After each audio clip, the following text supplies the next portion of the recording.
Hello my dear children, good morning to all. Welcome back to class 12 macroeconomics class.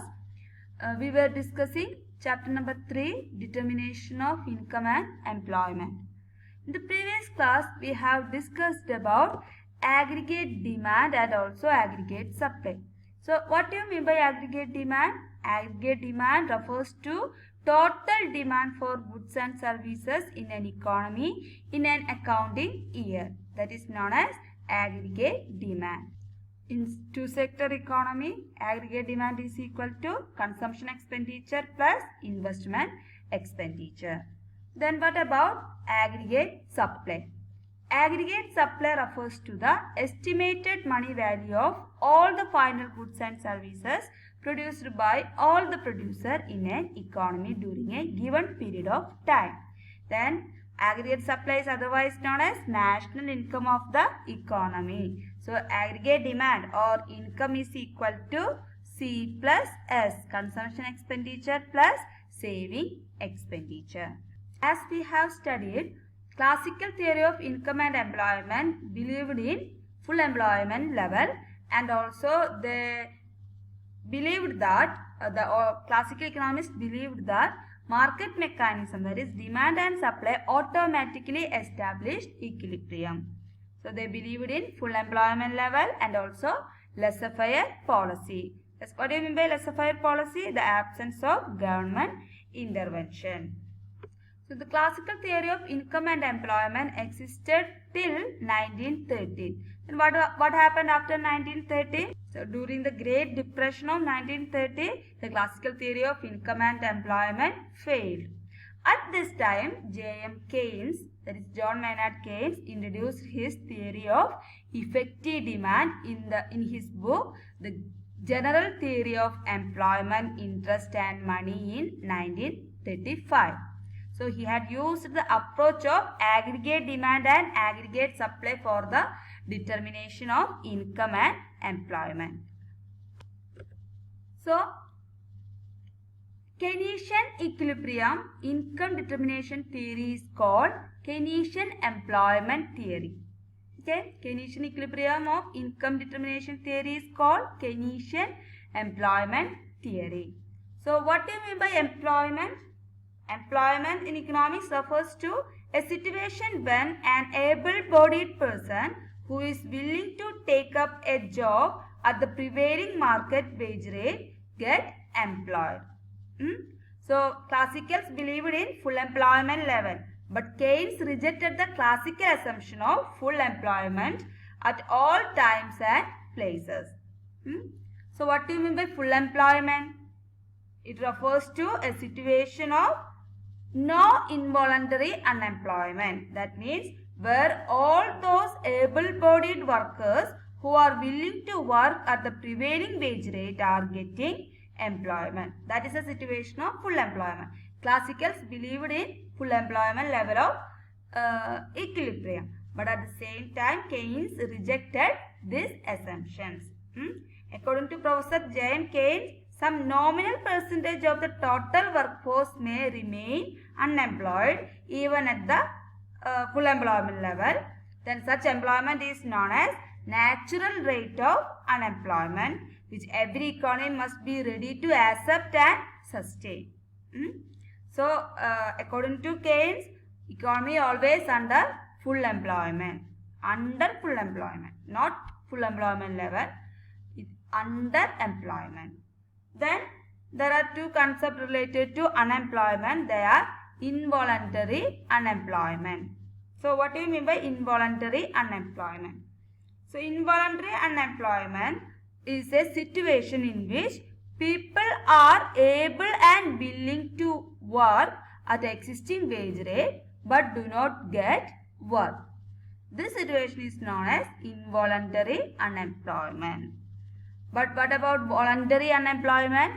It is a situation in which a person is not willing to work at existing wage rate although work is available. Okay, that is the difference between involuntary unemployment and voluntary unemployment.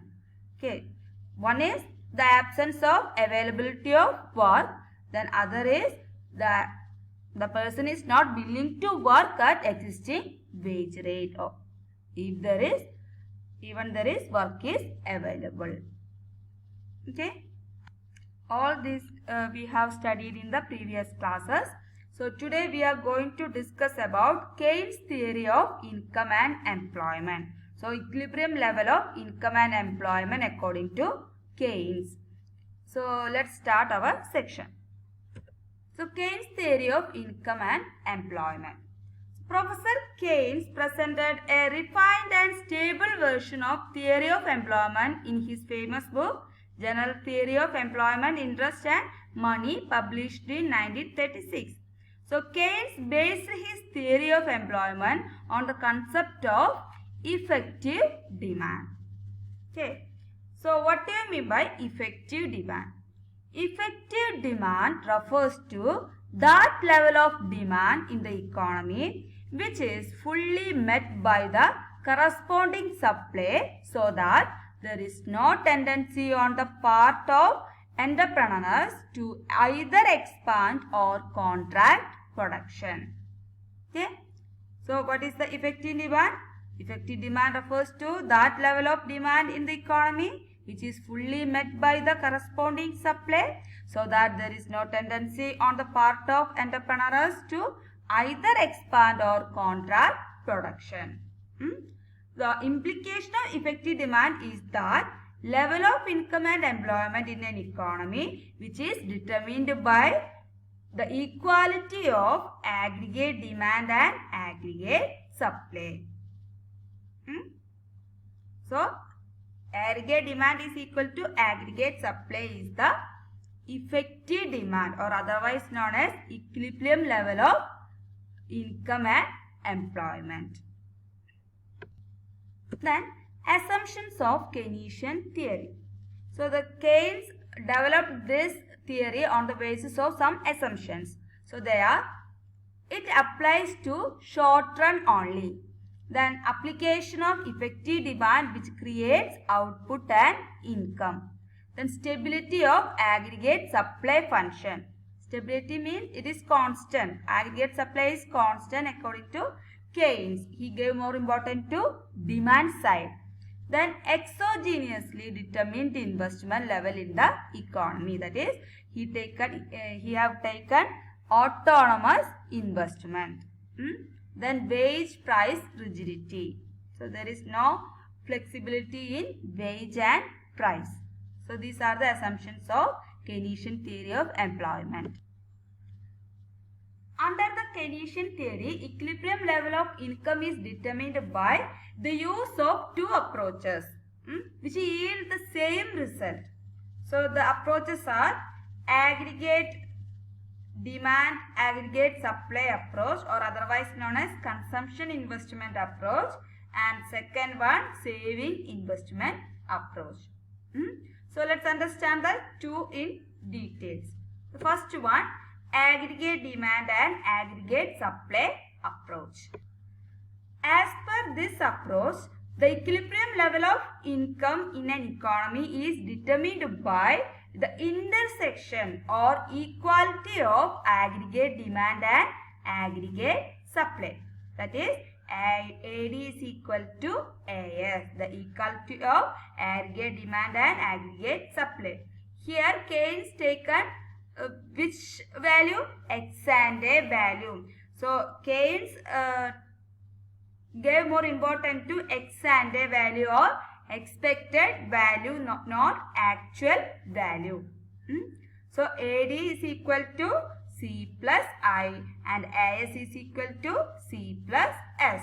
So equilibrium is equal to C plus I is equal to C plus S. So this point is known as level of effective demand. So the point at which AD is equal to AS is known as level of effective demand. So here the planned or ex ante aggregate demand is equal to planned or ex ante aggregate supply. So thus this level of income and employment will be known as the equilibrium level of income and employment, and also the level of effective demand. So, if aggregate demand is not equal to aggregate supply, what will happen? So, the determination of equilibrium level of income can be better understood by examining the situation when the aggregate demand is not equal to aggregate supply or disequilibrium.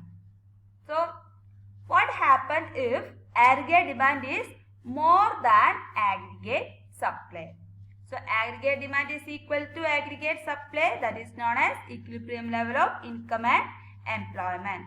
Then what happens if AD is greater than AS? Aggregate demand is greater than AS. In this situation, the planned or ex-ante total demand by all sectors of the economy is greater than the planned or desired supply of goods and services as intended by all the sellers in the market. So, in simple words, the availability of supply of goods and services by all the sellers in the economy falls short of requirement raised by the buyer. So, aggregate demand is greater than aggregate supply. So, this instability in the economy may lead to fluctuation in prices and resulted in abnormal profit for producer. So, if aggregate demand is greater than aggregate supply, the price will increase and result in abnormal profit for producer.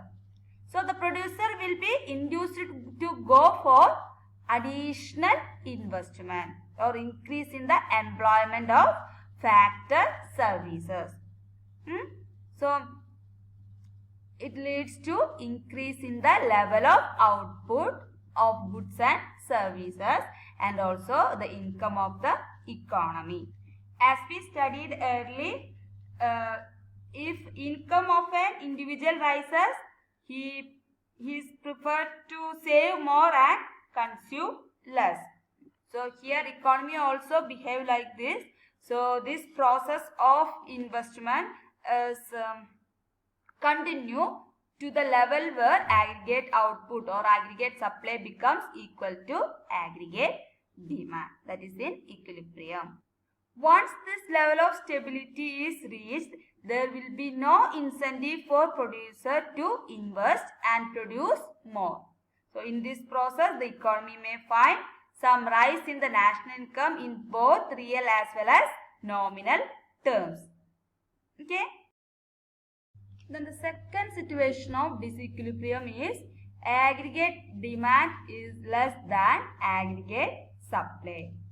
So, in this type of situation, the planned or desired total demand by all the sectors of the economy is less than the planned or desired supply of goods and services. So, in simple words, the available supply of goods and services by all the sellers in the economy exceed the requirement or demand raised by the buyer. So, that is the situation of aggregate demand is greater than not less than aggregate supply. So, this instability in the economy may result in unplanned and undesired inventories or stock of goods in the economy, forcing the producer to stop production or at least slow down it. So, there is a decrease in employment of factor services. So, if the investment decreases, there is decrease in the level of output of goods and services and also the decrease in income of the country. So, this process will continue till the disequilibrium condition are removed and equality between two, that is aggregate demand and aggregate supply, is established. This may work as an automatic stabilizer for the free economy where correction phases appear to clear the market. So, if there is any imbalances, it will automatically, there is a tendency to move towards the equilibrium level of income and employment. So, imbalance between aggregate demand and aggregate supply may occur frequently in an economy, but there will also be a tendency for corrective action so that the economy always move back to equilibrium. Here is the importance of government intervention to control these instabilities.